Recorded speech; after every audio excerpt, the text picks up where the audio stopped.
não intencional, depois entra por essa industrialização mais coordenada pelo Estado, né? Uhum. Tá. Só tem uma pergunta do Lucas sobre a data de entrega do trabalho. Eu não tenho nada. A gente vai ter uma reunião com o Prolan amanhã. Amanhã não, quinta-feira, perdão. Eu tenho uma reunião na CPG com o Júlio e um pouco essa questão das datas, dos términos dos cursos, de como está sendo, eu acho que vai ser discutido ali, né? E aí eu passo para vocês um pouco melhor esse fim. Também tem que acertar com o Márcio. Ele está com uma ideia talvez de trabalho um pouco diferente, mas eu preciso acertar essas coisas ainda. Tudo bem? Então eu vou colocar aqui na lapela aqui o PowerPoint. Eu deixei esse PowerPoint também, está no EAD, e eu deixei lá um monte de textos. Uma parte dessa nossa conversa, para a gente acompanhar, para ter um texto de referência, a gente está usando muito um livro do Bertola e Ocampo, né? O Bertola e Ocampo tem um livro que está em português sobre um pouco uma história econômica da América Latina, acho que chama Desenvolvimento Econômico Latino-Americano, alguma coisa desse tipo. Se eu não me engano, o Edgar deixou o texto no Stoa, está lá, e o PowerPoint da aula de hoje também vai estar lá, e eu deixei alguns outros textos que estão ali, e eu vou ir comentando esses outros textos na medida que eu vou fazer a apresentação. Beleza? Então, deixa eu só colocar aqui a apresentação.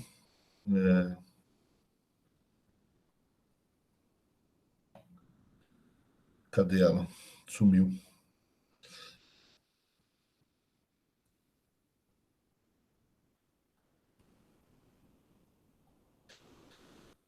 Aqui. Então, suponho que esteja na lapela aí, certo? Quer dizer, na lapela não, no vídeo.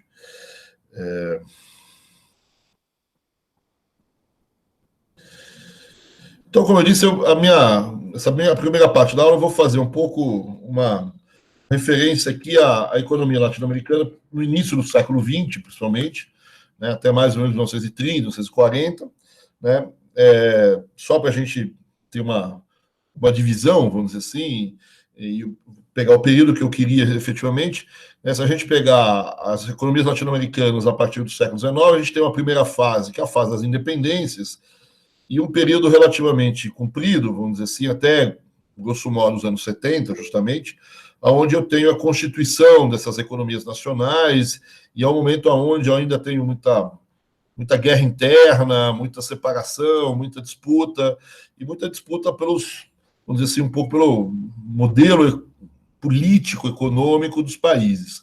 Né? Intensas disputas em torno de uma série de legislações, desde legislações de terra, questões de mão de obra, questões de proteção ou não, enfim, uma série de regras estão sendo ali debatidas. A partir mais ou menos de 1970, você tem uma estabilidade uma maior estabilidade é sempre muito duro, mas você tem uma maior... diminui um pouco as disputas, esse marco, vamos dizer assim, político, esse marco institucional, ele se assenta um pouco mais, ele está sempre ainda em discussões, mas se assenta, e eu tenho, então, nesse momento, a montagem das chamadas economias nacionais agroexportadoras, que, grosso modo, vamos dizer assim, a gente tem a sua crise, vai depender aí do país, dos autores, mas que tem a sua crise, grosso modo, nos anos 30, né, principalmente no Brasil é muito considerado a crise dos anos 30, mas alguns lugares essa crise já se dá na Primeira Guerra Mundial, em outros lugares talvez na Segunda Guerra, dependendo dos autores, a forma como ele trabalha a ruptura. Né? Se a gente olhar um pouco os dados econômicos, é óbvio que é sempre difícil pegar os dados do PIB, o PIB só começa a ser construído no mundo a partir da Segunda Guerra Mundial, então você sempre tem aí os historiadores inventando PIBs, né? Eu dou aula de História Econômica Geral, tem gente colocando um PIB na época de Jesus Cristo, certo? Então, a gente é bom nisso, né? De invenção, os economistas adoram isso. Então, tem aí algumas tentativas de fazer reconstruções do crescimento econômico dos países, né? Então, são construções, tem, obviamente, problemas na construção dos dados, mas, de qualquer maneira, a gente tem alguns dados sobre América Latina, inclusive tem o Edgar também pôs um site onde tem espécie de um vídeo sobre a evolução dos PIBs per capita latino-americanos em todo o período que a gente está tratando, bem legal, que está, então, no estudo. Então, só para a gente pegar o gráfico que está na tela aí, certo? Quer dizer, o que eu tenho aqui é a renda per capita relativa, ou seja, eu calculei o PIB de cada um dos países da América Latina, né, tentei calcular, enfim, a gente dividiu esse PIB pelo número da população, aí a gente tem a renda per capita, né? E essa renda per capita de cada um dos países foi agregada para uma renda média dos países latino-americanos, e ela foi comparada com a renda média do mundo, na linha marrom, e com a renda média dos países ocidentais, basicamente da Europa Ocidental e dos Estados Unidos. Né? Então, uma média do Atlântico Norte, vamos chamar assim, na linha azul, comparado com a América Latina, e uma média da América Latina com o resto do mundo. Então, de uma certa maneira, a gente vê pela linha de cima que a América Latina sempre foi a classe média do mundo, certo? Quer dizer, né? Então, você vê aí que, vamos dizer assim, você pegar 1870, eu estou com 0,85 e vai até 1,08, ou seja, a renda média dos países, a renda per capita média dos países latino-americanos era 85% da renda média do mundo e chegou a 100%, ou seja, ela é mais ou menos igual à renda média do mundo, né? E é mais ou menos isso que eu tenho em toda a América Latina ao longo do tempo, é sempre em volta de 1, né? Por isso que a gente diz que a renda per capita média da América Latina representa mais ou menos a média do mundo, por isso que a frase aqui é que a América Latina é a classe média do mundo, certo? Quando a gente olha com a curva de baixo, a gente vê como a gente tem uma renda média bem abaixo, né? A gente é só 36%, 37% da renda per capita média dos países, vamos chamar de desenvolvidos aqui, né? Basicamente o Atlântico Norte nessa história. Então, esses são os gráficos, tem um monte de problema com esses números, a renda média é sempre um problema, sempre brigo com estatística que na média está todo mundo vivo, né? Apesar de uma parte da população ter morrido de fome e a outra parte da população também ter morrido, mas de tanto comer, certo? Quer dizer, então, na média, estão todos vivos, na realidade, estão todos mortos, cada um por um motivo. Mas, enfim, é o que temos, né? Então, essa renda média também tem países muito melhores do que outros, a gente vai ver, né? Vocês veem, a Argentina é muito próxima, talvez até melhor que os países ocidentais, do que a linha azul. Se eu pegasse só a Argentina, essa linha azul estaria próximo de 1. Né? E se eu pegar, por exemplo, então, outros países, né, Brasil, etc., é bem classe média mesmo. Então, esse período que a gente está pegando aqui, certo, que vai aí dos anos 30 até dos anos 70 até os anos 40, dos anos 30, esse período que está entre as duas barras vermelhas aí, né, você percebe que você tem um crescimento em relação ao mundo da renda per capita relativa da América Latina, ou seja, é um período relativamente bom da América Latina se eu comparar com o mundo todo. E tem, a não ser no último período, aí uma relativa estabilidade, talvez até um crescimentozinho frente aos países ocidentais. Ou seja, esse período que eu chamei de período da economia agroexportadora é um período, se eu considerar até, vamos dizer assim, 1930, que é onde está ali 1,08, certo? Quer dizer, é um período de... Né, a América Latina vai melhorando em relação ao resto do mundo e talvez melhorando muito pouco, mas melhorando em relação aos países ocidentais. Depois, a partir desse 1,08 até 0,95, é um período justamente confuso, entre a crise de 30 e a Segunda Guerra Mundial, onde há um problema grave na América Latina, ela cai, né, e esse problema é mais sério na América Latina do que no resto do mundo, tanto é que ela perde posição relativa, né? E depois, na fase aí da economia induzida, da industrialização induzida pelo Estado, em relação ao resto do mundo, de novo, a América Latina volta a crescer relativamente ao resto do mundo e volta a crescer, vamos dizer assim, num ritmo relativamente próximo dos países ocidentais, né?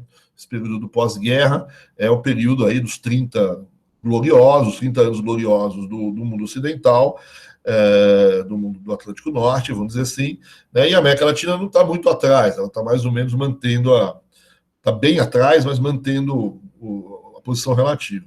E aí, no período mais final, a partir da nova globalização, nos anos 80, do conceito de Washington, etc., a América Latina tem aí uma queda, tanto em relação à média mundial, quanto em relação à média dos países ricos, né? Então, a gente vai conversar um pouco sobre esses dois momentos de crescimento, né? Então, essa fase da economia agroexportadora, ela vai relativamente bem até, vamos dizer assim, grosso modo, até a crise de 30, e é justamente durante a crise de 30 e a Segunda Guerra Mundial que a América Latina tem um problema relativamente grave, que é justamente onde surge a CEPAL, né? E principalmente em cima desses dados que o Prebisch, o pessoal da CEPAL, está trabalhando. Mas há uma discussão muito grande sobre essa fase dita agroexportadora da economia latino-americana, que é, vamos dizer assim, essa fase que é de crescimento que vai até mais ou menos 1,08, né? Então tem esses 4 períodos aí, que a gente vai conversar um pouquinho sobre eles. Então, o que a gente tem, né? Então, mais ou menos ali próximo do terceiro quarto do século XIX, lá por volta de 1870, como eu disse, o quadro político institucional dos países latino-americanos se consolida. A gente pode não gostar da consolidação, mas se consolida, define-se a moeda, a fiscalidade, os direitos de propriedade, né? Depois de um longo período difícil, né? Questões políticas não é exatamente um momento talvez mais democrático da face da Terra na maior parte dos países, mas você tem aí uma instabilidade institucional, certo? Quer dizer, sem entrar aí se a gente gosta do tipo de instituição que está sendo criada ou não, né? Essa instabilidade institucional, certo? Quer dizer, ela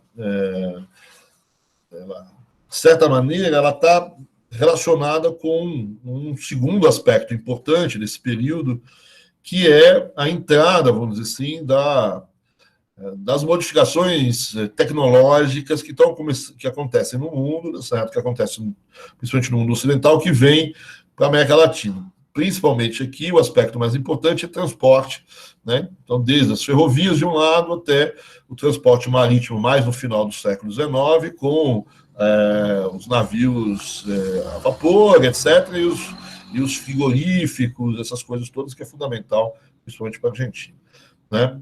E aí, nesse período, então, você vai consolidando pouco a pouco a ideia de que esses países latino-americanos, a melhor forma para eles, não é exatamente em todos, mas a maior parte deles, começa a consolidar a ideia de que a melhor forma deles manterem o seu crescimento seria se colocar dentro dessa expansão internacional que começa a acontecer, grosso modo, aí na segunda metade do século XIX, né?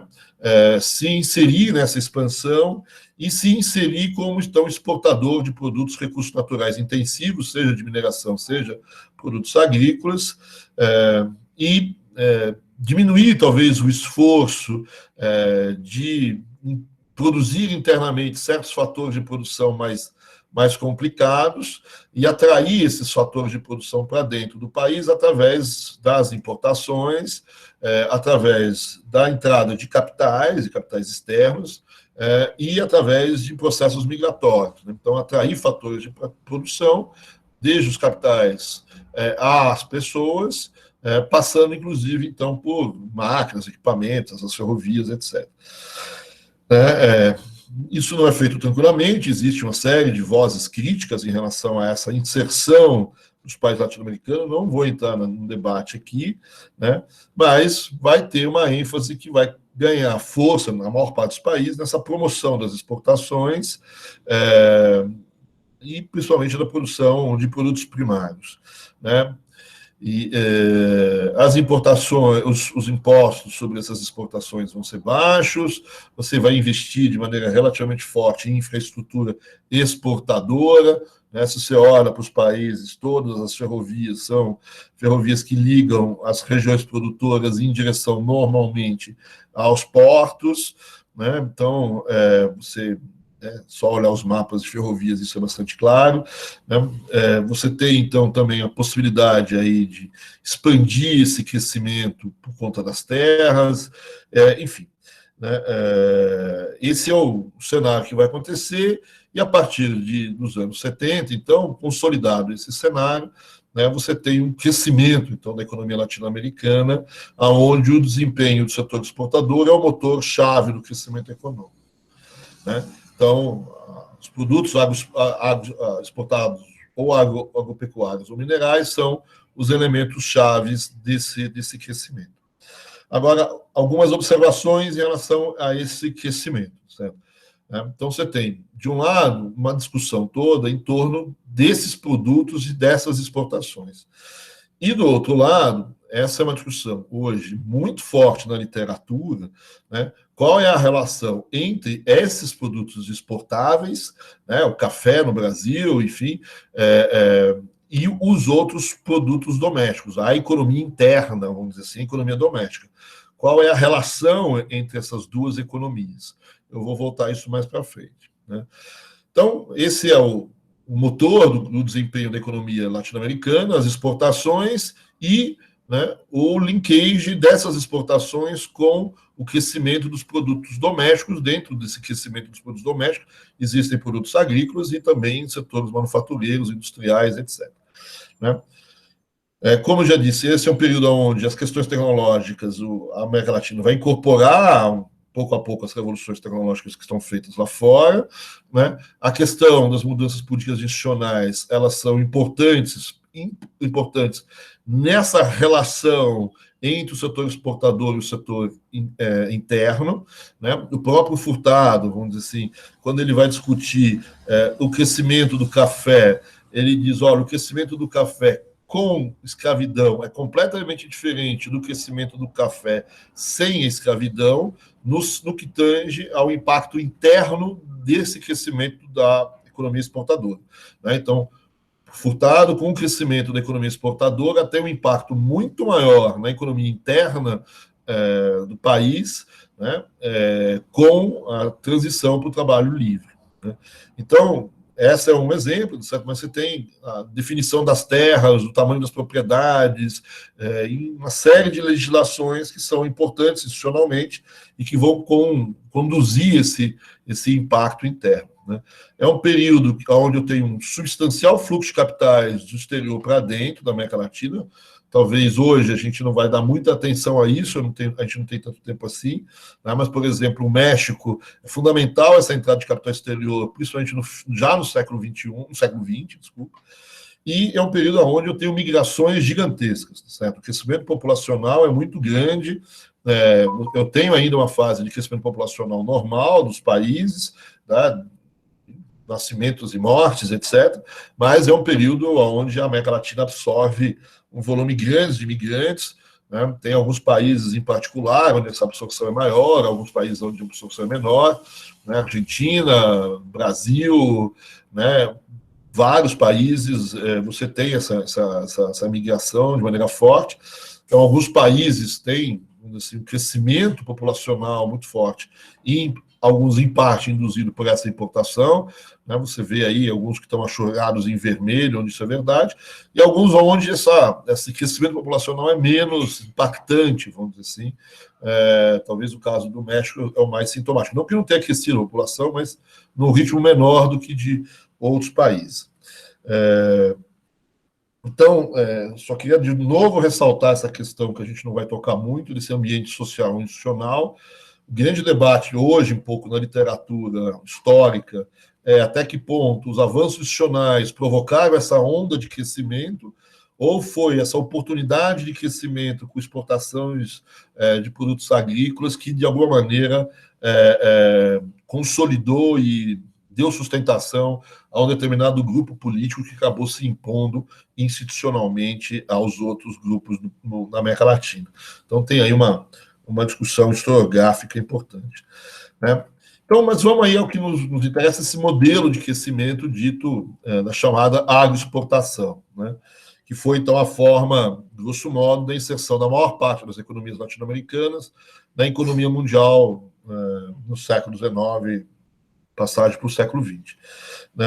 Então, a definição é clara, eu estou usando aqui a definição da Tavares, da Conceição, a produção dominada por produtos primários, muitas vezes são produtos minerais, de qualquer maneira são produtos recursos naturais intensíveis, normalmente são poucos produtos exportáveis, isso pode ser uma questão importante, o número de produtos que você está exportando. Né, esses produtos, então, são destinados à exportação e, no fundo, as exportações têm um peso relativamente grande no tamanho do PIB. Né? E tem, principalmente, aí que está a variável importante, a variação do crescimento econômico, ela é muito determinada pela variação das exportações, que, de alguma forma, está relacionado ao comportamento desses produtos no mercado internacional. Né? Então, essa é a base da história. Precisa ver até que ponto todas as economias latino-americanas têm essas características, né? E qual é a diferença entre as características. A gente vai ver daqui a pouco que, para muitos autores, a principal característica que diferencia os países é o produto. Né? Mas tem outras questões importantes. A gente já viu pelo menos duas outras questões importantes. Uma é o aspecto institucional que faz essa economia exportadora se relacionar com o resto da economia interna. Né? E eu acabei de dizer uma outra questão importante, talvez, por exemplo, quando a gente compara Brasil e Argentina, né, que é uma comparação que a gente costuma fazer muito, porque a Argentina é um país que vai muito bem nessa economia exportadora, diferente do Brasil. Né? A economia argentina, ela não tem um único produto exportável, né? Ela tem uma pauta de exportação mais diversificada que a pauta brasileira. Eu volto a isso lá para frente. De qualquer maneira, esse é o modelo de desenvolvimento que a Conceição chama de modelo de desenvolvimento voltado para fora, porque, né, essas exportações, elas, por mais que as economias latino-americanas tentem, de alguma maneira, manejar e controlar um pouco essas exportações, o Brasil faz vários planos de estocagem de café, mexe no câmbio, faz um monte de atribulações, mas é difícil. Né? As exportações têm uma dependência grande de variáveis que não são tão facilmente controláveis. Né? Exportação de outros países, a demanda é totalmente ditada pelos setores compradores, obviamente, né? Mesmo os processos de comercialização, normalmente, muitas vezes, são dominados por casos de importação, de exportação externas. Né? Eu também tenho muita, em vários lugares, dependência de questões ligadas à natureza, sabe? Então, daí a ideia de um modelo de desenvolvimento voltado para fora. Voltado para fora porque eu exporto, mas voltado para fora porque as autoridades também têm pouco controle sobre as principais atividades, está fora do controle completo, vamos dizer assim. Essa economia, eu tenho dificuldade de manejá-la, certo? Talvez essa seja a principal ideia da Conceição. Né? Agora, essa economia, vamos dizer assim, não sei se essa palavra correta seria, essa decisão dessas economias latino-americanas de fazerem parte dessa repartição internacional do trabalho, vamos dizer assim, produzindo, então, produtos a recurso natural intensivo para exportação, ela é muito alinhada, vamos dizer assim, à principal teoria econômica do período, do final do século XIX, que é a teoria das vantagens comparativas do Davi Ricardo. Né? O Davi Ricardo é um cara meio onipresente no final do século XIX, tanto nos modelos monetários, né? Ele que é o principal defensor, vamos dizer assim, do chamado padrão ouro, né? E dessa repartição internacional do trabalho. Né? Então, o modelo de desenvolvimento que ele monta, o modelo de comércio internacional, baseado nas chamadas vantagens comparativas, que é aquele modelinho clássico que a gente tem do Brasil e do Portugal e da Inglaterra, com os pães e os pães, não, os vinhos e os panos, né? Panos e vinhos, certo? Quer dizer, né? Então, é esse modelinho clássico que domina o mundo, sabe? Quer dizer, eu tenho um texto que eu deixei, um texto está em Word, que está no Stoa, que vocês podem dar uma olhadinha, tem lá um pouco esse exemplo dos panos e vinhos, para vocês darem uma olhada de como funciona esse modelo. Então, mas no fundo, esse modelo diz uma coisa muito simples, certo? Que os países têm que se especializar produtivamente naquilo que eles são melhores produtivamente,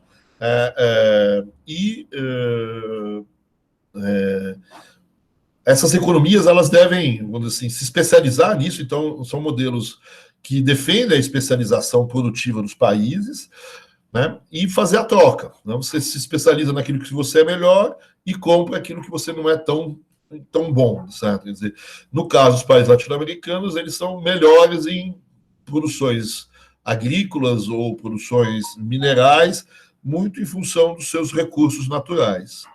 O chamado modelo Heckscher-Ohlin, que vem depois, certo? Quer dizer, é muito parecido com o modelo ricardiano, ele também está especificado nesse texto que eu deixei.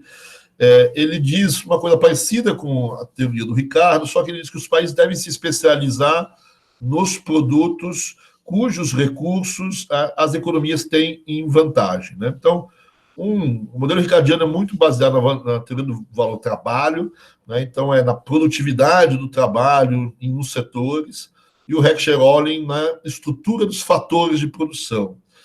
No caso da América Latina, dá tudo no mesmo, vamos dizer assim.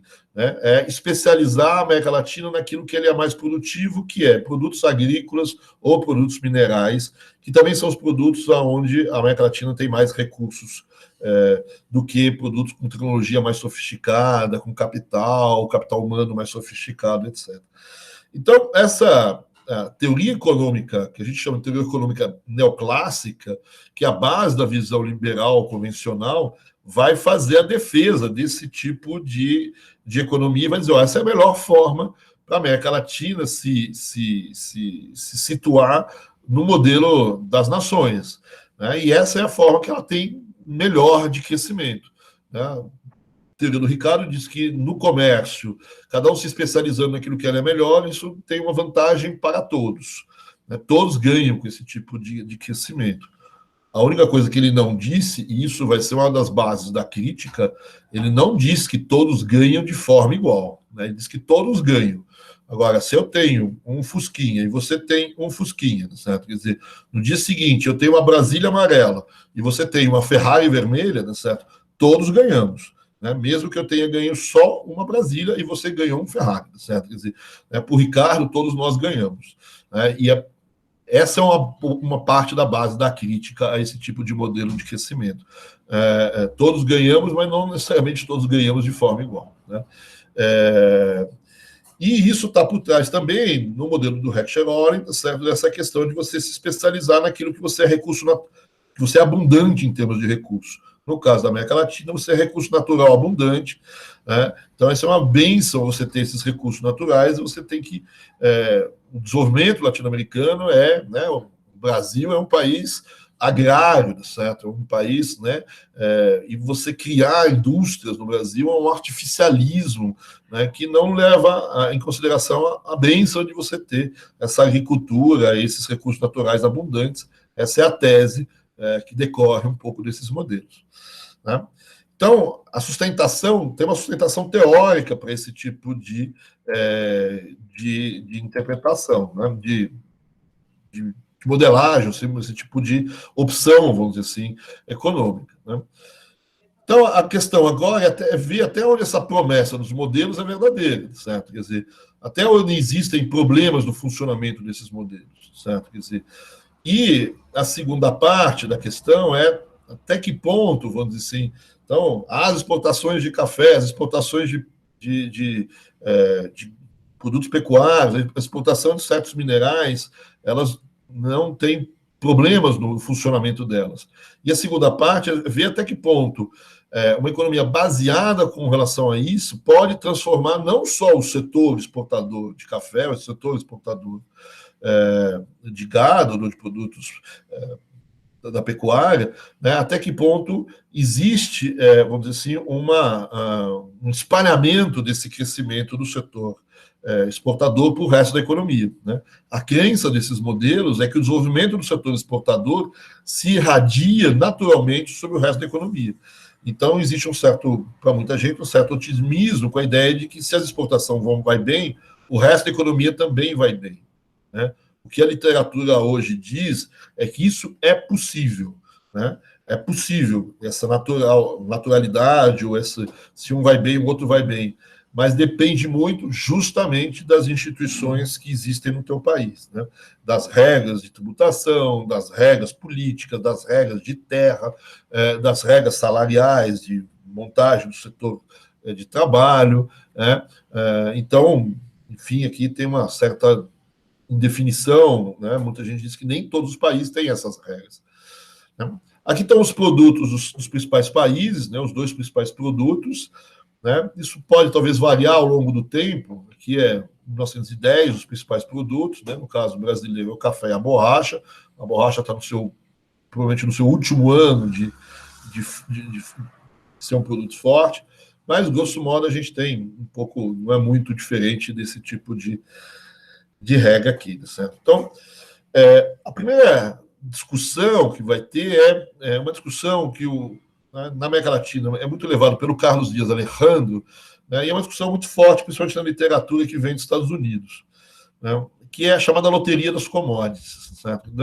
Então, esse setor agrícola, essas vantagens, esse ir bem, esses ganhos no comércio internacional relativamente forte para ambos, para os exportadores de produtos agrícolas e para os exportadores de produtos manufaturados, né?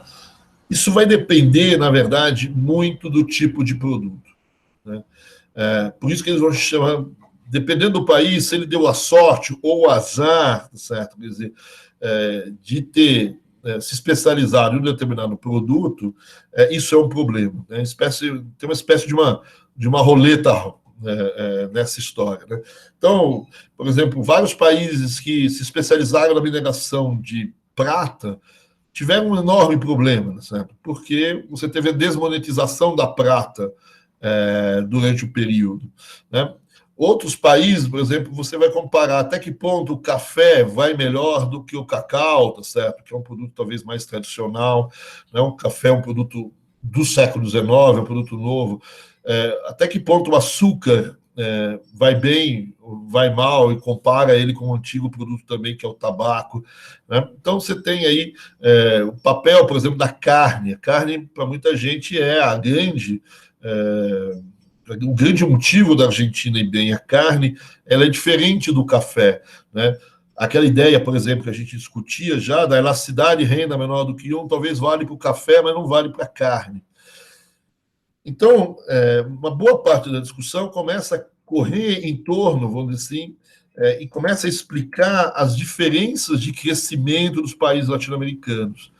Aqui eu tenho uma tabela que é do Ocampo, e você mostra como as exportações per capita, não vou entrar no detalhe aqui, vocês depois podem olhar, foram diferentes entre os países, né? E por que você tem essa diferença muito grande? Muito provavelmente, né, aqui tem uma espécie de um resumo, que é de um outro texto, que é o do Bulmer Thomas, como, né, cada um desses países teve taxas de crescimento muito diferentes, e para muito dessa literatura isso está associado às diferenças entre os produtos que esses países exportavam, né? A gente vai notar, então, como a Argentina é o grande exemplo da América Latina a ir muito bem nessa fase, né? Mas não é, vamos dizer assim, o caso, talvez, de outras regiões, as regiões das Antilhas, talvez, vão mal. É engraçado que algumas regiões, vamos dizer assim, são exportadoras de açúcar, né? Assim como Cuba. Cuba, eu acho que nem, não sei se está aqui, ela vai relativamente bem porque faz um acordo com os Estados Unidos. Então, você tem especificidades muito grandes, né? Se a gente voltar a essa tabelinha aqui, certo, que a gente viu no começo, aqui, de novo, é a média. Se a gente olhar as diferenças entre os países, é muito grande. Fora a diferença entre as pessoas dentro dos países. Mas você tem aqui né, a Argentina, ela tem um crescimento muito maior do que o resto da América Latina, e outros países também têm crescimentos relativamente bons, mas não se deve, talvez, à agricultura exportadora. Então, a literatura vai começar a procurar, vamos dizer assim, um pouco explicar essas desigualdades, né? E esse é um período onde a desigualdade entre os países latino-americanos cresceu bastante, né? Então, você tem um crescimento na América Latina, então a economia agroexportadora, ela vai ter o crescimento que é prometido pela teoria do comércio internacional, né? Mas esse crescimento não vai ser igual para todo mundo, não. né? Esse crescimento vai ser, muito provavelmente, a gente viu já, muito bom para a Argentina, talvez para um ou outro país, mas não tão bom para outros países, né? O que está fazendo essa diferença? São as commodities diferentes. Essa é uma primeira hipótese. A segunda hipótese são as instituições dos países também, né? Por que as instituições? Porque as instituições fazem com que, muitas vezes, o crescimento do setor exportador seja até um pouco menor, mas tem um grande rebate interno. E esse grande rebate interno faz com que a economia, em média do país, vá muito bem. Outros países, o setor exportador vai muito bem, mas o resto da economia vai muito mal. Então, hoje tem uma miríade de estudos sobre o que está acontecendo na América Latina nesse período e o que explica essas enormes diferenças que a gente viu aqui no gráfico anterior. Essas enormes diferenças de crescimento, não só das exportações, como também do crescimento das economias, né? Então, você pega aqui, olha o crescimento das exportações brasileiras e olha o crescimento das exportações argentinas, né? Suponha que todos começaram no mesmo patamar, o que não é verdade, mas vamos dizer assim, se começasse no mesmo patamar nos anos 70, nos anos 60, né? Nos anos 30, né, as exportações argentinas são 5 vezes maiores que exportações brasileiras, né, em termos de valor total das exportações. Certo? E aqui tem uma outra discussão. Olha a pauta de exportação argentina no final do processo. Né? Você tem aí 1, 2, 3, 4, 5 produtos, né? Por volta de 10%, com mais de 10% da pauta. Né? E olha a pauta de exportações brasileiras. Né? Você tem o café com 72% da pauta. Né? Então, não só o café não foi tão bem quanto, vamos dizer assim, principalmente as carnes argentinas, como o Brasil tinha uma dependência muito grande de um produto só. Né? O resto era abaixo. Né? Aqui eu já tenho, em 28, a borracha é muito pequena, a participação da borracha. Então, essa começa um pouco essas discussões, certo? Quer dizer, então você começa a olhar esses países latino-americanos, certo? Essas exportações latino-americanas e começa a se indagar o que está acontecendo com cada um desses produtos. Né? Então, a crítica é que os preços desses produtos oscilam muito. Né? Oscilam em funções de oferta, de problemas de oferta, de geadas, etc., e em funções de demanda, né? Os ciclos da demanda internacional. Né? Mas será que tem produtos que oscilam mais do que outros? Né? Que tipo de produto oscila mais em relação a outros? A segunda, aqui eu tenho um pouco as volatilidades dos países latino-americanos, é o que está por baixo. Quando eu pego as taxas anuais de crescimento dos países, eu vejo que tem muita... É como uma taquicardia, certo? Nesse período é muito forte essa taquicardia. Mas você vê que em alguns países a taquicardia é maior do que outros. Né? Na Argentina, a taquicardia é muito forte, a volatilidade do crescimento. O crescimento argentino é maior do que o brasileiro, né? Mas a volatilidade também é alta. Volatilidade de cada um dos produtos. Né? Então, por isso que para ela é bom você ter 5 produtos, porque enquanto um produto deve estar com o preço subindo, o outro pode estar caindo. Certo? A segunda questão é uma questão que a gente já discutiu várias vezes, certo? Quer dizer, o que acontece com os chamados termos de troca dessas economias? A hipótese principal, que é feita muito pela CEPAL, é que existe uma queda dos termos de troca na América Latina. Esses aqui são os termos de troca do Brasil. Né? Aqui você tem toda a série de termos de troca da história brasileira até mais ou menos no ano de 2000, 1994 ainda, mas enfim, toda a série. Né? Essa aqui, ó, é a série que o Prebisch via quando ele faz o trabalho dele de deterioração dos termos de troca. Você vê claramente a queda dos termos de troca aqui. Né? É muito claro que a queda, não precisa ser econometrista, apesar de ter umas subidas, umas descidas, tem uma queda. Mas quando eu olho a série toda, então aquela hipótese que eu sei que se discutiu bastante, de queda dos termos de troca dos países latino-americanos, se eu olhar o caso brasileiro, né, quando o Furtado, a Conceição, o Prebisch escreveram os textos deles da CEPAL, ela é muito forte. E ela é muito clara, vamos dizer assim, no período, vamos dizer assim, de 1930 para frente, ela é evidente. Né? É evidente que a guerra também tem um efeito muito negativo sobre os preços. Né? No caso do café, ela já vinha de antes, né? Então, não é à toa que a CEPAL vai pegar e ela vai olhar isso para a maior parte dos países latino-americanos. Eu devo ter o gráfico aqui para frente.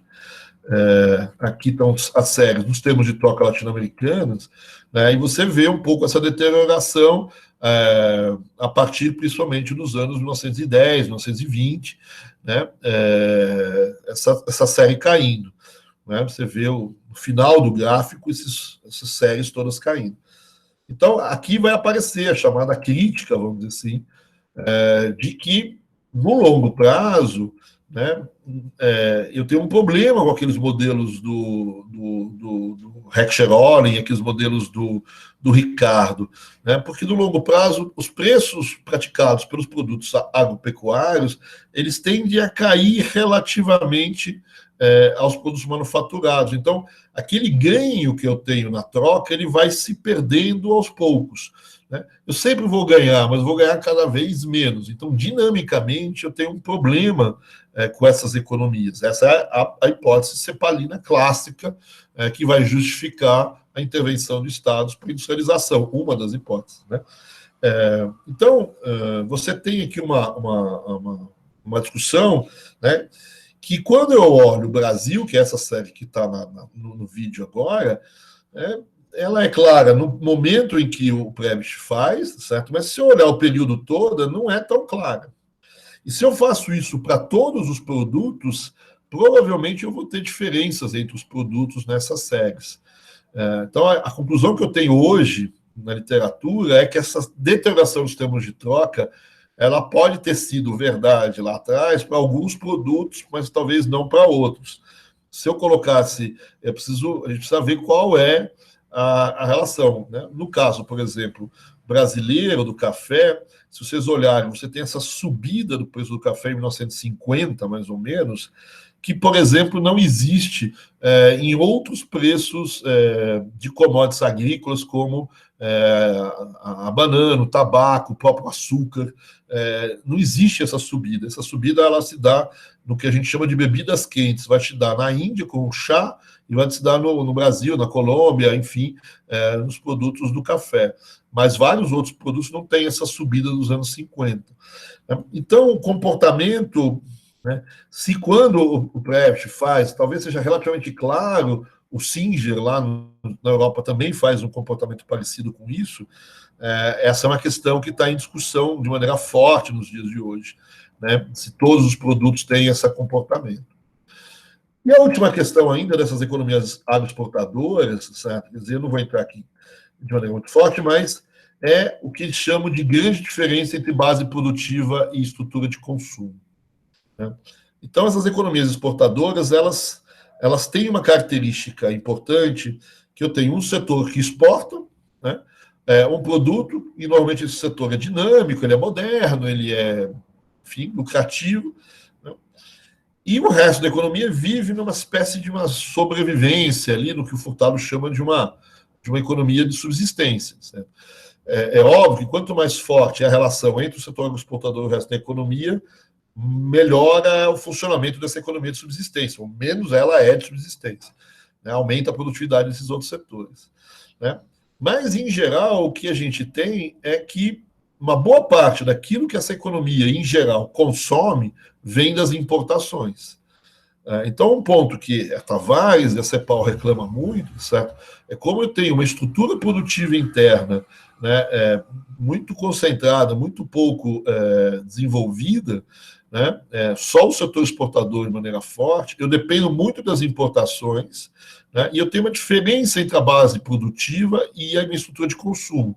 Minha base produtiva é especializada e eu consumo um pouco de tudo. Para fechar esse negócio, na lógica do modelo ricardiano, eu preciso importar essas coisas. Tudo bem, mas durante a guerra eu não consigo importar. E não é porque eu não tenho café para exportar. Eu tenho café, eu tenho tudo para exportar. Mas eu não tenho produto para importar. Por quê? Porque a panela que eu queria importar lá fora virou bala de canhão, sabe? Então eu não tenho produto para importar. E aí eu morro de fome nessas economias. Então eu tenho essa vulnerabilidade, porque a estrutura de consumo dessas economias, dependendo da situação, ela é extremamente dependente de importações, porque a economia interna não se desenvolveu forte, né? Dado que eu tenho essa dualidade de maneira, às vezes, mais forte, às vezes mais fraca, né? Então, até onde o efeito então, do primeiro setor impacta no segundo é um elemento importante, né? Então, eu tenho aqui os dois elementos, certo? Quer dizer, até onde o setor exportador vai bem ou vai mal e por quanto tempo, certo? Quer dizer, e do outro lado, a pergunta até onde esse setor exportador tem um efeito positivo maior ou menor sobre o resto da economia, né?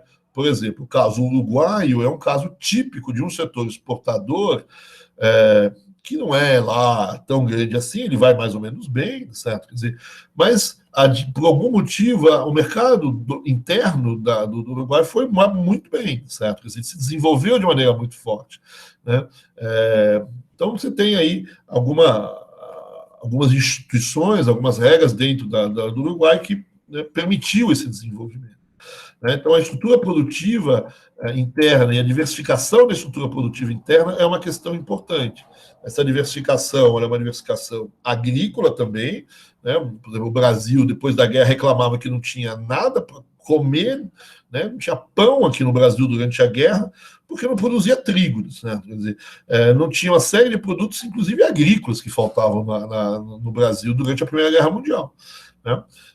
Então, há uma defesa da diversificação, não em direção à indústria, por muitas pessoas, mas uma diversificação em favor da própria agricultura, né? Que a gente tinha uma concentração muito forte, só produzia café, né? Então, faltava o resto, inclusive, de produtos agrícolas. Uma diversificação também no setor de serviços, óbvio, e a diversificação, óbvio, também no setor de indústria, né? Então, essa segunda parte da discussão, até onde a indústria se desenvolve, qual é o efeito do setor exportador sobre o setor industrial, né? A indústria vai se desenvolver na maior parte dos países latino-americanos, inclusive durante essa fase industrial, né? Agora, a pergunta é aonde essa diversificação produtiva foi maior. Aonde ela foi maior, essas economias são menos vulneráveis. O PIB per capita talvez é melhor distribuído, certo? Tem uma menor dependência do setor exportador. Tem uma desigualdade interna menor. É uma economia mais bem organizada para muita gente, né? E isso é culpa.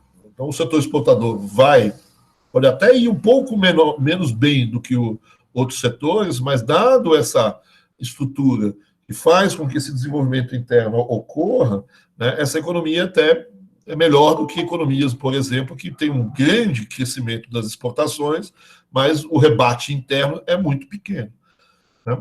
Então, aqui eu tenho, por exemplo, os países com o tamanho da indústria dos países, certo? Quer dizer, eu vou ver, então, esse é o período que a gente chama de desenvolvimento espontâneo das indústrias vinculado ao setor de exportações e ao desenvolvimento do mercado interno, que, de alguma maneira, é estimulado por esses setores de exportação, no fundo é isso que atrai as populações, etc. Então eu tenho um aumento da demanda que muitas vezes vem, vamos dizer assim, das exportações, das importações. As indústrias não são já gigantescas, mas elas existem, né? E até onde vai o papel do Estado, das instituições nesse processo, né? Então, a gente sabe que o Estado tem papel importante, por exemplo, na organização do sistema financeiro, na questão dos tributos. Não está aí, mas vários autores hoje já pegam a questão das escolas, da educação, então, das legislações todas, até onde esse crescimento, entre aspas, natural da indústria, ele é não impedido, ou talvez até estimulado de maneira maior por questões de instituições mais favoráveis a esse estímulo, né? Então, você tem esse crescimento do setor industrial, que vai depender, no fundo, desse tipo de instituições. Agora, para muita gente, esse crescimento é um crescimento que tem, por mais que existam estímulos, existam um crescimento favorável aos setores industriais, sempre existe um limite, né? O setor de bens de capital vai crescer muito menos, né? Muito o setor de bens de consumo não duráveis, os duráveis talvez um pouco mais difíceis, né? Os setores mais intensivos tecnologicamente normalmente são críticos nessa história.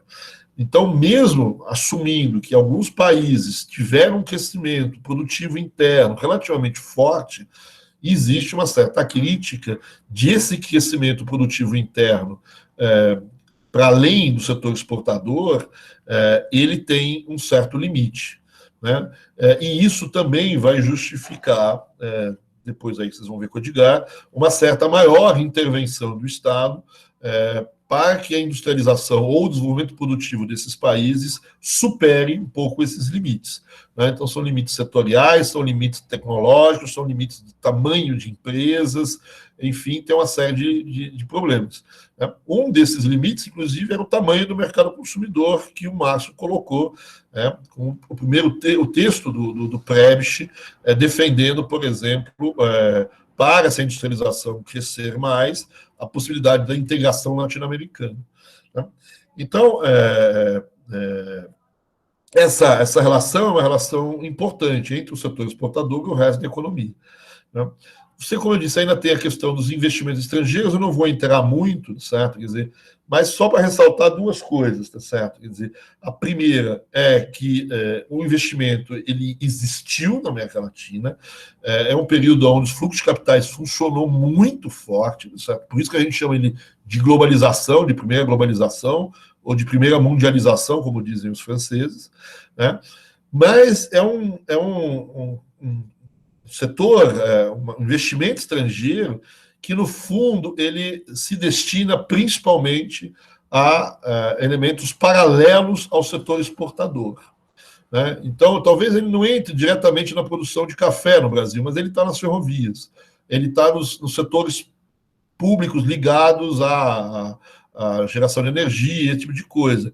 Ele está, vamos dizer assim, nas casas de exportação, ele está nos bancos, né? Ou nos lugares, está nas minas, etc., né? Ou seja, ele não é exatamente um agente diversificador da produção, a não ser em alguns casos, né?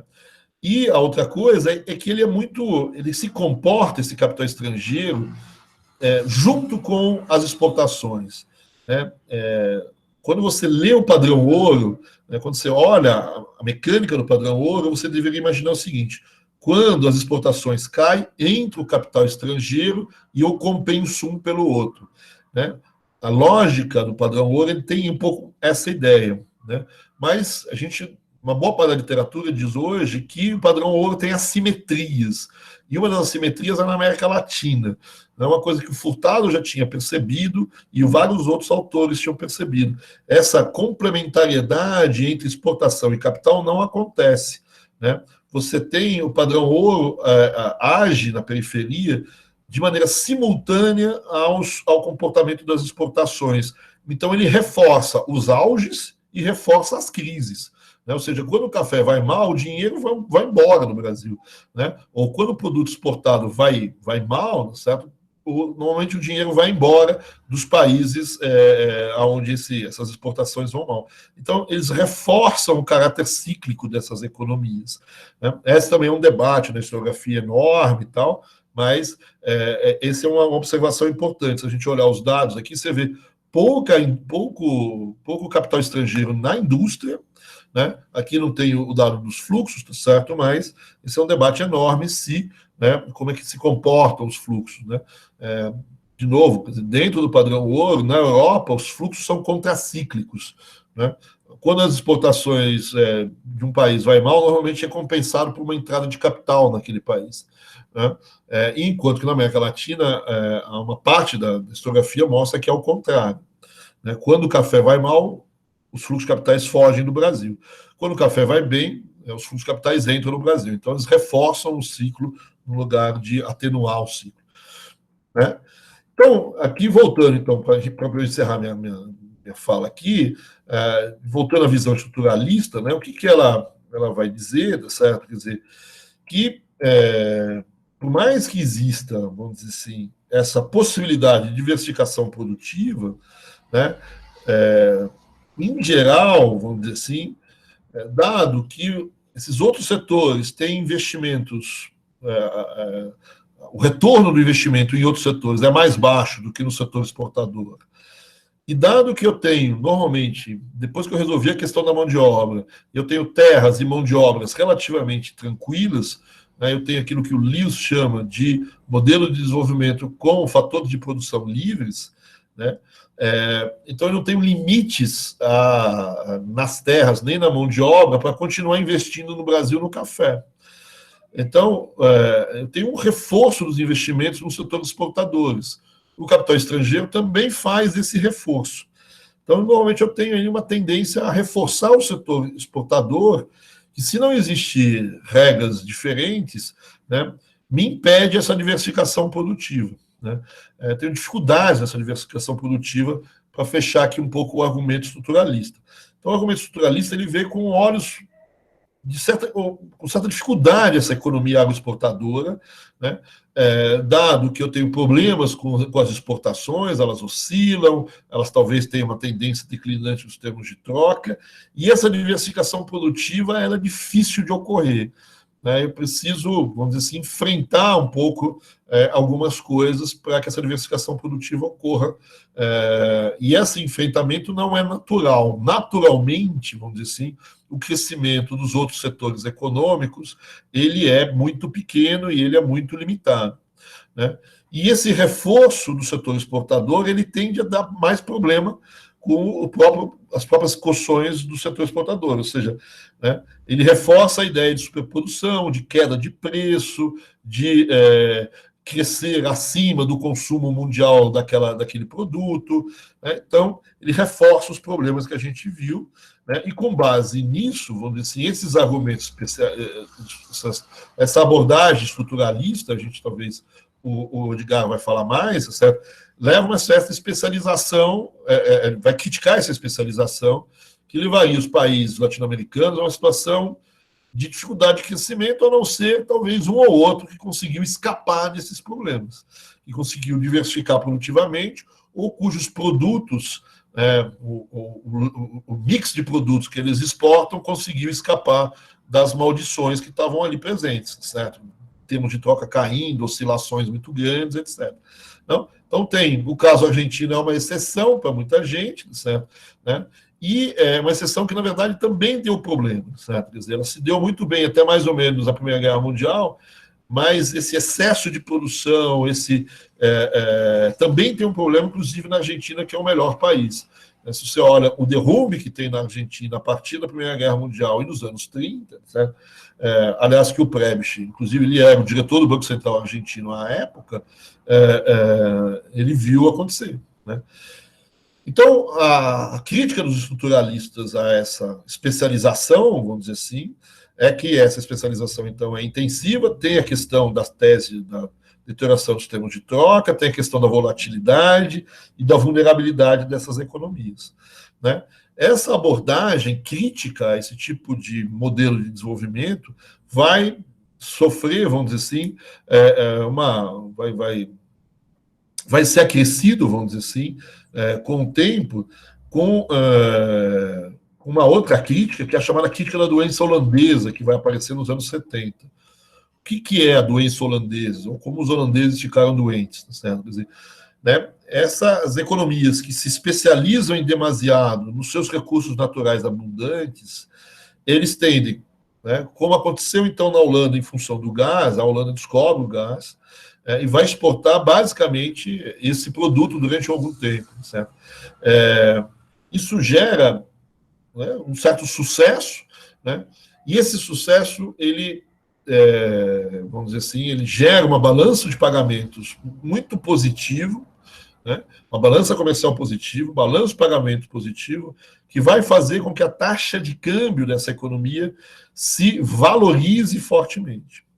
E essa valorização da taxa de câmbio, ela, por sua vez, impede a diversificação produtiva do país. Ela afeta negativamente o resto das produções não exportáveis desses países, no caso da Holanda. Então, a descoberta do gás, as exportações de gás holandesas, elas começaram a pressionar o florim, certo? De modo que o resto das indústrias holandesas começaram a ter problemas, começaram a perder competitividade, a fechar, é melhor pegar o dinheiro do gás e importar os produtos. Isso desindustrializa, vamos dizer assim, o resto da Holanda. Eles não entraram completamente, perceberam a sua doença antes e não conseguiram evitar morrerem disso, vamos dizer assim. Mas isso reforça a ideia da maldição dos recursos naturais, né? A visão de que se especializar em recursos naturais é ruim, certo? Quer dizer, então isso tem, de um lado, esses argumentos clássicos do movimento estruturalista, mas esse argumento da doença holandesa, que no fundo é uma reorganização do próprio argumento da dificuldade de diversificação produtiva dentro do modelo ricardiano, etc. Né? Então, reforça a ideia de que o único caminho possível nessa história é a industrialização induzida pelo Estado, que, enfim, eu vou deixar aí o Edgar falar. Né? Só queria tocar no último ponto, certo? Que é a economia latino-americana no final dos anos 2000, certo? Quer dizer, na primeira década dos anos 2000, desculpa. Né? Então, a economia vai bem, de novo, na América Latina vai bem nesse período, e esse é um período que tem exportações agrícolas fortes. Né? E aí que você vê que o preço está subindo, né? Os termos de troca não estão caindo, etc. Isso fez se retomar um pouco as críticas a essa volta aos debates sobre essas exportações, essa especialização primária, os termos de troca, né? Ainda mais com a América Latina sendo um pouco celeiro mundial, não vou entrar aqui, mas aqui são os estoques de recursos naturais que a América Latina tem. É gigantesco. Então, será que não vale a pena a gente se especializar nisso aqui, certo? Quer dizer, então, nessa volta aos debates, é que você tem aqui algumas críticas a essas ideias que eu acabei de falar. A primeira é que nesse mundo, inclusive nesse mundo holandês, não tem a China, né, que é um enorme comprador. Então, a queda dos preços, as coisas todas, num ambiente onde não tem um grande demandante como a China de matérias-primas. E isso mudou. Né? Então, esse crescimento chinês, até que ponto reverte essas questões dos termos de troca? Certo?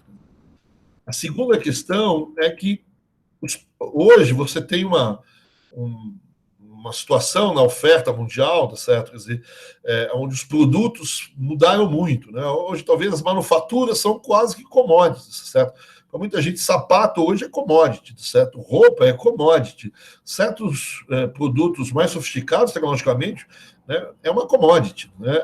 É uma commodity como é soja, certo? Quer dizer, e certos produtos primários deixaram de ser commodities, né? Passaram a ter certas especificidades, né, sementes e não sei mais o que.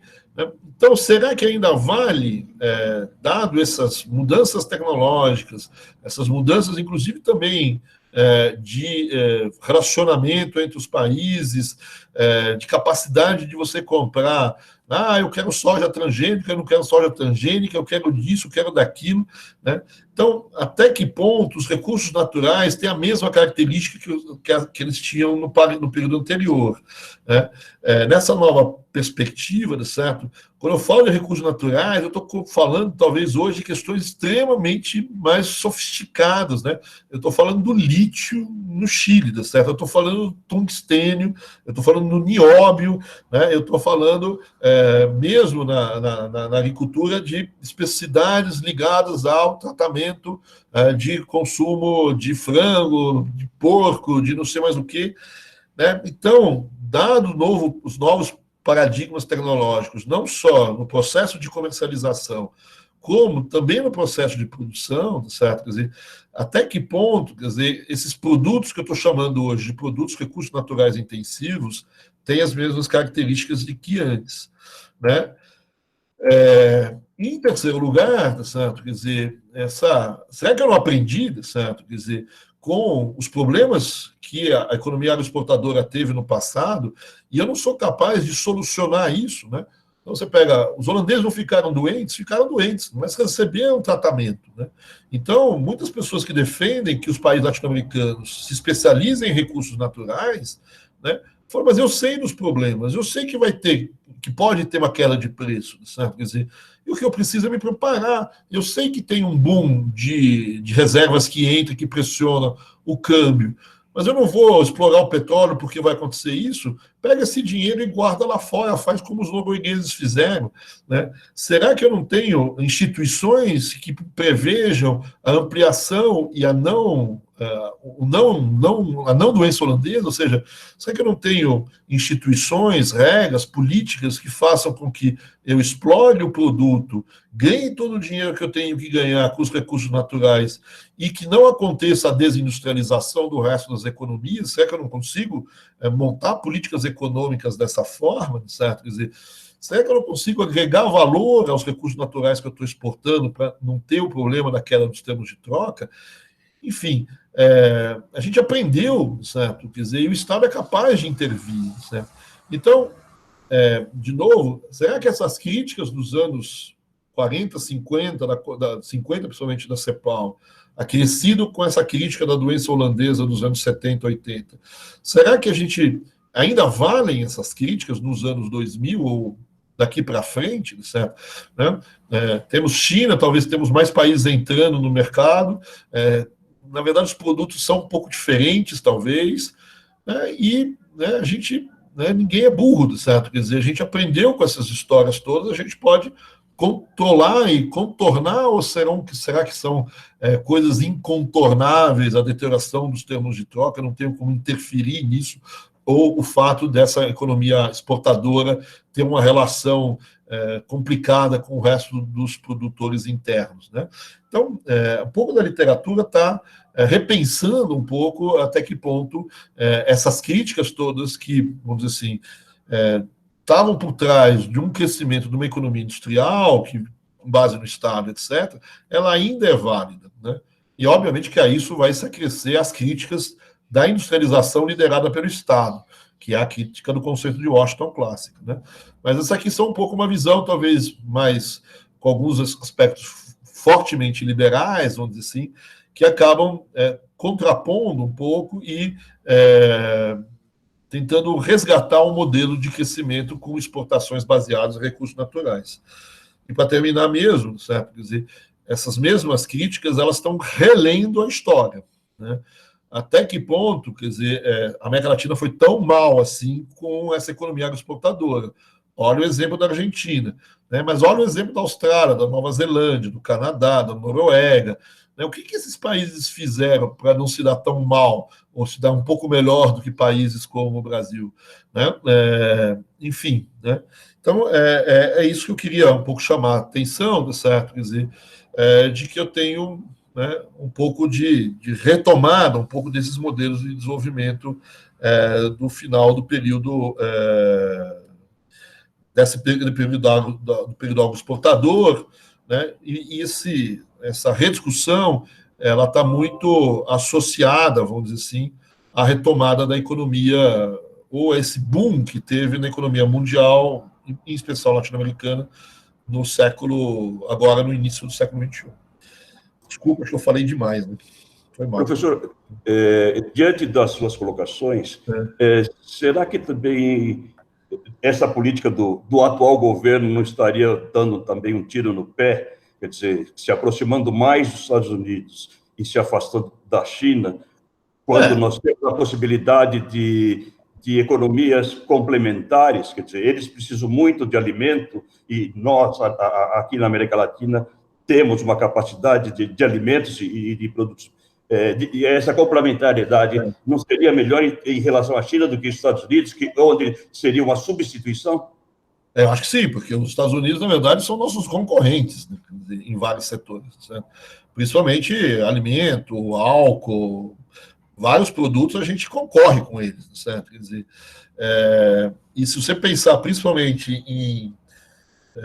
eu olho muito aqui de Ribeirão, tá certo? Quer dizer, tem uma briga gigantesca entre os usineiros daqui e o pessoal lá do milho, lá dos Estados Unidos, certo? Eles estão... Mas não é exportar álcool, certo? O problema é tudo que você tem para baixo do álcool, para cima do álcool, em termos de produtos tecnologicamente sofisticados com base na produção de álcool, certo? Quer dizer, né, que é um produto interessante porque é renovável, certo? Quer dizer, e você tem aí, está me faltando a palavra aqui, certo? Mas a alcoquímica, certo? Quer dizer, a gente tem, na verdade, os Estados Unidos são os nossos concorrentes, porque eles vão lá com a alcoquímica dele com base no milho, certo? E a gente com base no açúcar, certo? Quer dizer, né, tem uma disputa vertiginosa entre os dois. Né? Eles são produtores, né, historicamente, eles sempre foram produtores agrícolas importantes dos Estados Unidos, certo? Quer dizer, então, como você diz, eles são concorrentes, né? Mas eles não são comunistas, certo? E os chineses são comunistas, certo? Quer dizer, aí os comunistas não podem ser nossos amigos, certo? Pelo menos na interpretação do nosso atual. Desculpa, né? Não perdi a oportunidade de dar do nosso embaixador. Aí, certo? Agora, só para entrar na tua questão, certo? Quer dizer, eu me baseei muito nessa discussão, na discussão que você teve com o Márcio na semana passada, certo? Não sei se você lembra disso, José Cristóvão. Né? O Márcio insistia de que muita gente hoje, aquela ideia da alteração dos termos de troca está em xeque, né? Eles estão discutindo essa discussão. É uma discussão historiográfica para o período anterior, e a pergunta é se hoje o lítio tem essa discussão, né? Se o Chile vai, né, resolver o problema de todos os calmantes do mundo, produzir lá todos sabe como é que chama esse negócio, certo? Né? Até que ponto o lítio tem uma tendência de termos de troca em relação a outros produtos negativo, né? Tá vendo? O lítio é a mesma coisa que o cobre no século XIX, XX, certo? Quer dizer, né? Ou, enfim, o nióbio, o tungstênio, certo? Agora, é óbvio que, no caso brasileiro, a gente está com alumínio, a gente tem aço, essas coisas, mas a soja ainda é um grande produto, certo? Então, às vezes, a gente fala, pensa bem nesses produtos, recursos naturais tecnologicamente sofisticados, mas eles são importantes, mas qual é o tamanho disso na pauta, né? Talvez não seja tão gigantesco assim, certo? Então, mas existem argumentos que contrapõem a ideia, né, de maneira forte, né? E nós, eu digo, estamos aqui em Ribeirão Preto, né? Então, a defesa do agro aqui, do agronegócio, etc., é muito forte, né? Então, esses argumentos de um país, de um Brasil, que volte a ser, que abandone um pouco essa estratégia de forçar a barra na industrialização, certo? Ela tinha até um certo momento atrás diminuído, e esses argumentos pró-exportação de produtos de base, recursos naturais, no caso aqui de Ribeirão, principalmente a agro, certo? Mas em Minas Gerais você vai para o minério, etc., é muito forte. Eu acho que, como o Edgar já disse na primeira aula, essa crise toda aqui vai repensar um pouco essa, né? Ou seja, a ideia de diversificação produtiva cresceu muito durante essa crise, certo? Quer dizer, e eu preciso ter produção de vários setores, eu não posso abandonar, né? Eu não posso ter uma doença holandesa aqui, certo? Que mate outros setores produtivos. E quando vem uma crisezinha externa, eu não tenho nem pano para fazer, como que chama? Enfim, para fazer aí a máscara, certo? Eu não tenho respirador, eu não tenho, né, tem que ficar importando respirador de comunista, certo? Quer dizer, então, no fundo, você tem aí, só queria colocar que o debate sobre economias exportadoras de recursos naturais, ela voltou e tem argumentos fortes. Certo? Era esse o meu objetivo só. Na Venezuela, o petróleo matou o país, né? Então, mas assim, o que muita gente diz matou o país porque deixou matar, certo? Quer dizer, porque eu me lembro muito aqui no Brasil, teve um debate entre o Bresser Pereira e o Antônio Barros de Castro, né? Antônio Barros de Castro é um economista que já faleceu, é uma pena. Ele é um cara, um cepalino, um cara que trabalhou na Cepal, e o Bresser também é um desenvolvimentista, está preocupado com a industrialização. E o Bresser preocupado na época com o petróleo, com o pré-sal, né? Estava preocupado com o pré-sal. Quando chegar o petróleo do pré-sal, né, a gente vai vender e a gente vai morrer, certo? Porque vai matar todas as indústrias brasileiras, né? Doença holandesa clássica, né? Aí o Antônio Barros de Castro que falava para o Bresser, falei, Bresser, a gente não é burro, a gente já viu isso acontecer. O que a gente pode fazer para a gente não morrer? Eu não vou deixar aquele petróleo lá embaixo e não ganhar dinheiro com ele, certo? Quer dizer, Mas, você está me dizendo que se eu tirar esse petróleo, vai dar um problema no balanço de pagamentos, que vai dar um problema no câmbio e vai matar o resto das indústrias brasileiras. Então, eu já sei disso. Qual é o remédio contra isso? Vamos fazer um fundo, que nem os noruegueses fizeram, vamos exigir que a exploração de petróleo no Brasil seja feita 100% com tecnologia nacional, né? Não sei, certo? Mas tem formatos disso acontecer, certo? Só a Petrobras só aceita engenheiro formado no Brasil, certo? Quer dizer, vamos desenvolver tecnologia nacional para ir lá embaixo no pré-sal. Ou vão exigir que os componentes lá dos tubos lá sejam todos brasileiros. Né? Um exagero, talvez, mas você tem mecanismos, certo? E você não precisa deixar essa vantagem que o Brasil, essa bênção, né, como diziam os críticos, né, se transformar numa maldição. Né? Então, muito da perspectiva hoje não é uma bênção, existem maldições das commodities, né, certo? Elas têm lados negativos, né?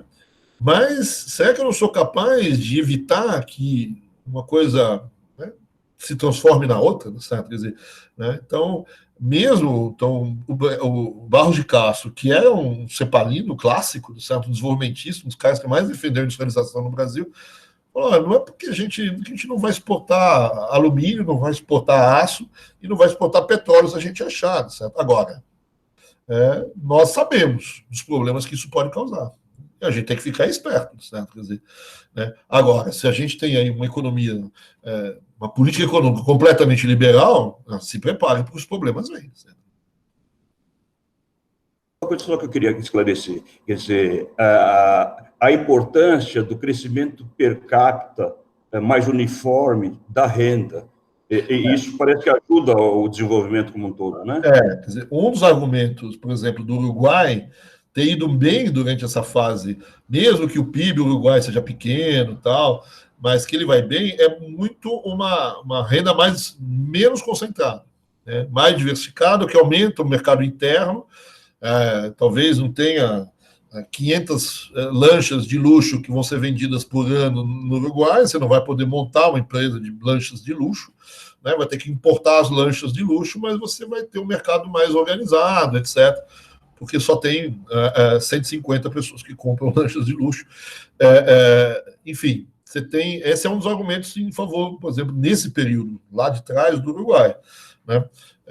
De que você teve instituições que conseguiram fazer com que a concentração da renda não fosse tão grande ali. Né? Questões salariais, questões de mercado de trabalho. Né? O Uruguai também é menor, a questão fundiária é uma questão fundamental dentro do Uruguai, certo? Quer dizer, enfim, tem aí algumas brigas. Esse é um dos elementos na historiografia que vem, inclusive, desde uma reinterpretação da colônia. Né? Sabe-se que as colônias, todas latino-americanas, são absolutamente desiguais, escravidão, etc., né? E nessa fase da transição aí, né, 1870, os países, até 1870, nessa fase que eu não toquei no assunto, né, os países que conseguiram trabalhar com educação e se livrar da escravidão mais cedo, vamos dizer assim, tiveram vantagem nessa questão da diversificação de renda. E vão ter vantagens depois de um mercado mais interno, mais integrado, mais desenvolvido, etc.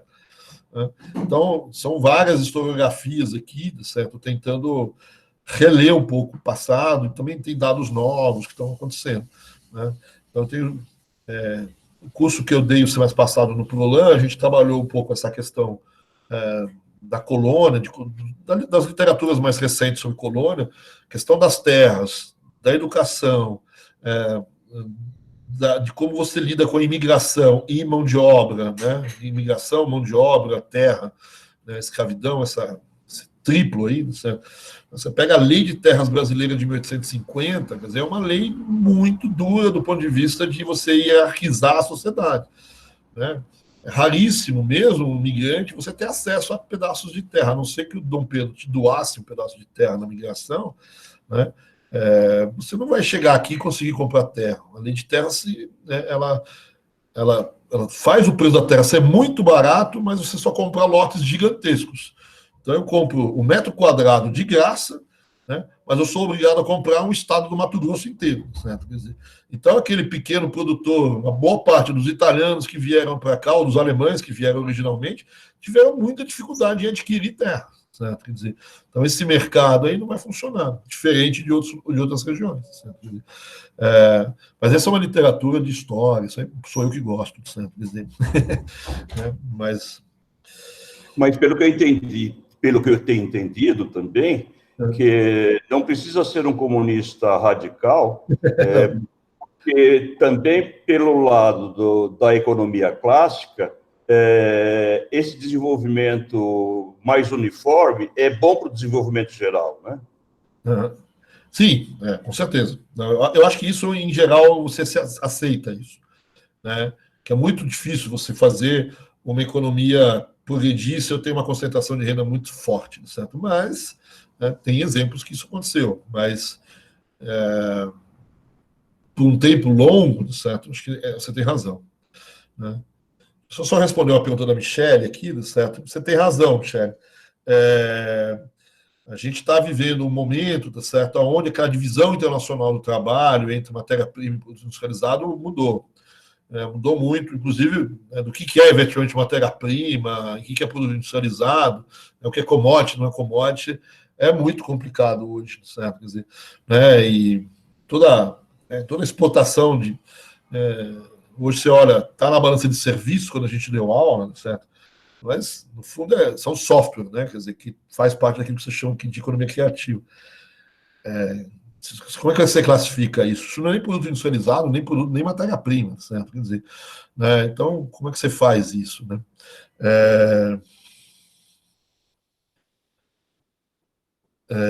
Em relação ao Emily me botou aqui o site, obrigado, para acessar a página.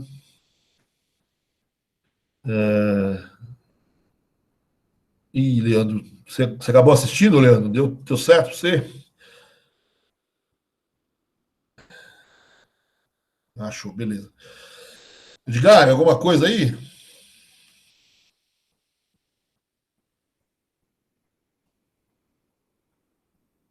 Acho que o Edgar dormiu. Não, acho que está tranquilo. Acho que você falava. Eu tomei muito tempo. Estava procurando o botãozinho aqui para desbloquear o som. Mas eu acho que é tranquilo. Acho que você colocou bem. Acho que são dilemas, né? Agora, tanto eu como a Mauri, a gente gosta muito de olhar esses cursos de história, né?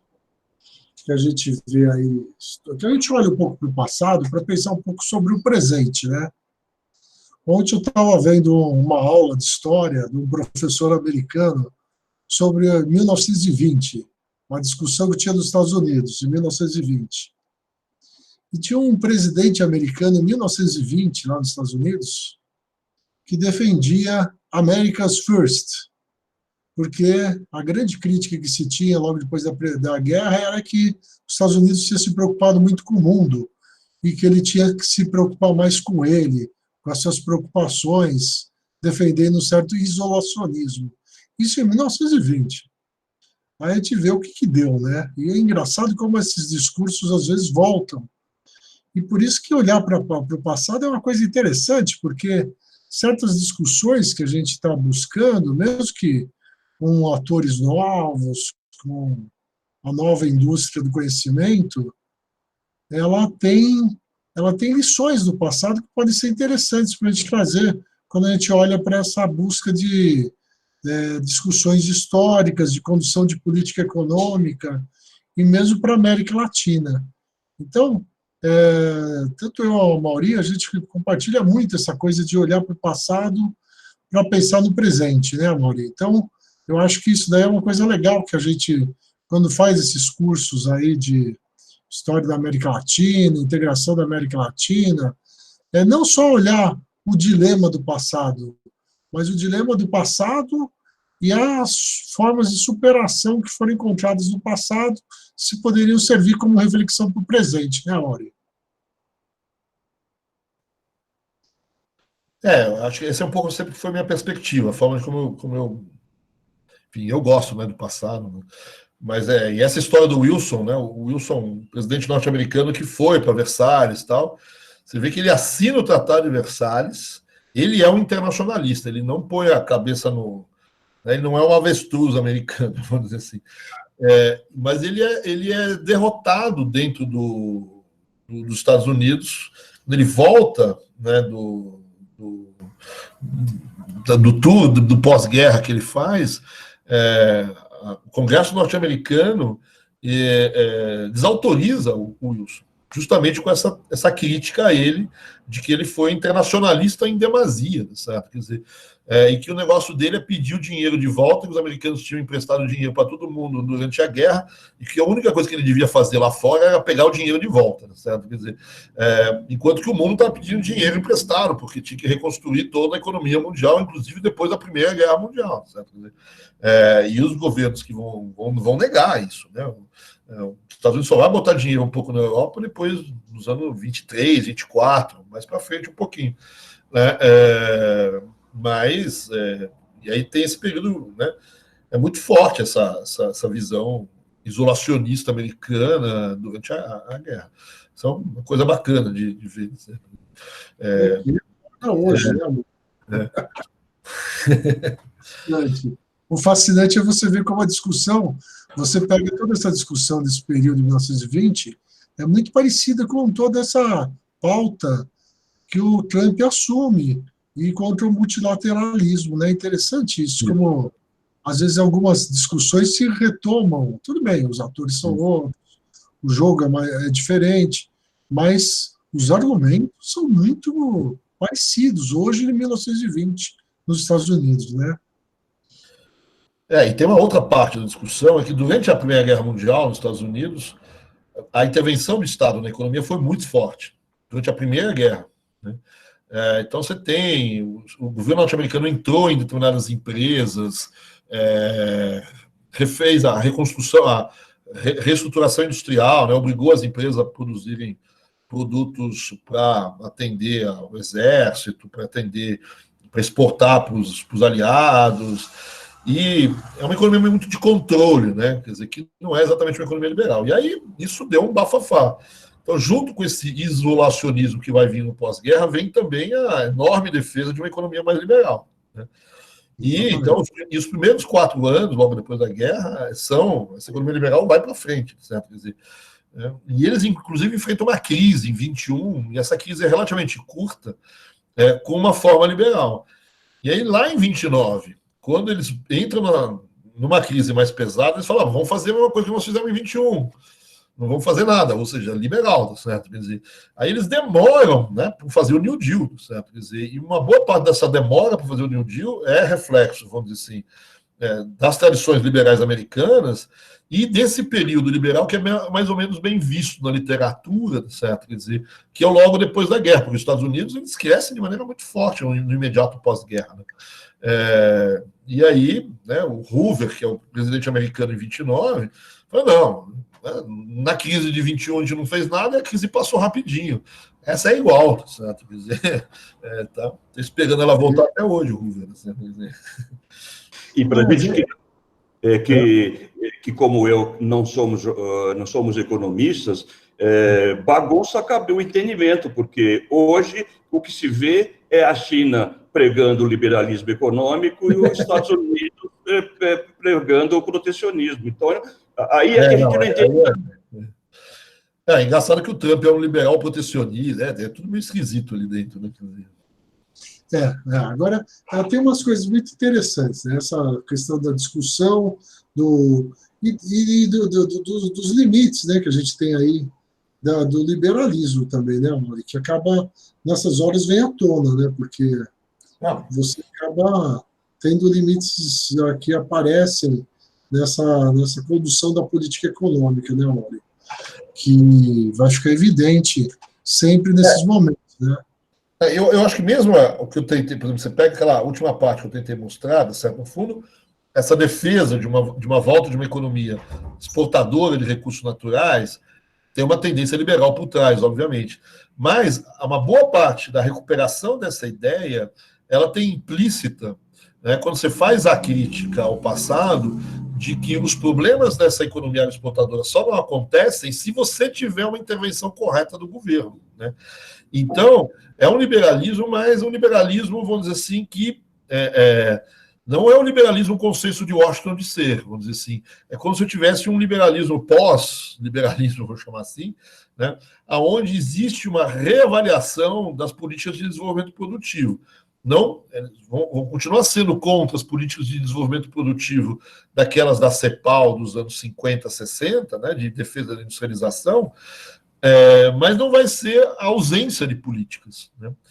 Ou seja, o que muita gente está dizendo dá para retomar uma economia com base em exportação de recursos naturais, etc. e tal, mas é necessário, desculpa, uma intervenção estatal, agora foi aqui, uma intervenção estatal para evitar os riscos. É uma política de desenvolvimento produtivo defensiva, no mínimo, certo? Eu tomo água, desculpa. Toma água aí, Roy. Ó, eu queria fazer o seguinte, agora vamos entrar na segunda parte da aula, onde a gente estuda aí pós-1930 e o desenvolvimento isso, industrial suportado pelo Estado. Eu queria perguntar para vocês se a gente faz uma pausa de 15 minutos para vocês tomarem um cafezinho ou se vamos direto. Ou pelo menos 10 minutos, professor. Então, vamos fazer, então, para você se recompor, né? Toma um cafezinho, toma uma água, é pesado, a aula online acaba perdendo um pouco da dinâmica. Então, são agora, no meu computador, estão 16h12. Vamos marcar, então, 4h30, 4h30, 16h30, a gente volta e aí pega firme a segunda parte da aula, tá bom? E o Maurício tomou uma água também, que ele estava já com a garganta falhando aqui, Ribeirão é muito seco. Já bebi. Estou bebendo. Tá bom? Então vamos fazer uma pausa de 15 minutos, a gente toma um cafezinho, 4h30 a gente volta a todo vapor aí para tocar a segunda parte. Combinado?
Da chácara do Buchanete, que é uma coisa que eu sei, né?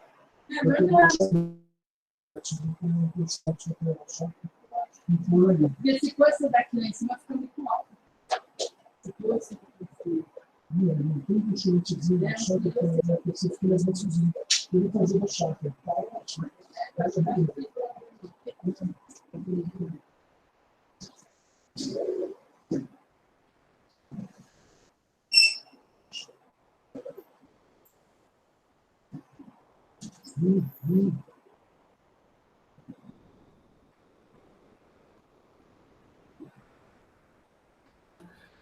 Edgar, teu mic está aberto, viu?